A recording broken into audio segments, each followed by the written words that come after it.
Hello my dear friends, financial freedom కేవలం rich వాళ్ళకేనా? Middle class వాళ్ళకి కాదనుకుంటున్నారా? Yes my dear friend, middle class వాళ్ళు కూడా అచీవ్ చేయొచ్చు ఫైనాన్షియల్ ఫ్రీడమ్ని when you have right mindset, right people, right guidance.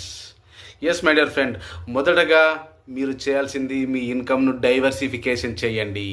మీకు వచ్చే ఆదాయాన్ని, ఇన్కమ్ని డిఫరెంట్ ప్లాట్ఫామ్లో పెట్టుబడి పెట్టండి.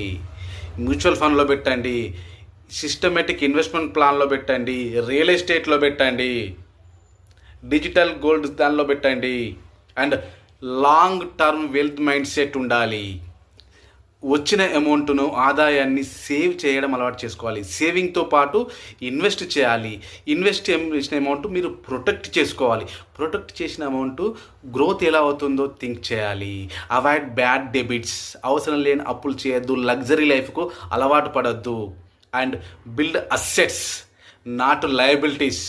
ఒక మధ్యతరగతి కుటుంబంలో ఒక person SIP mutual fund start చేశాడు అండ్ రియల్ ఎస్టేట్లో పెట్టుబడి పెట్టాడు.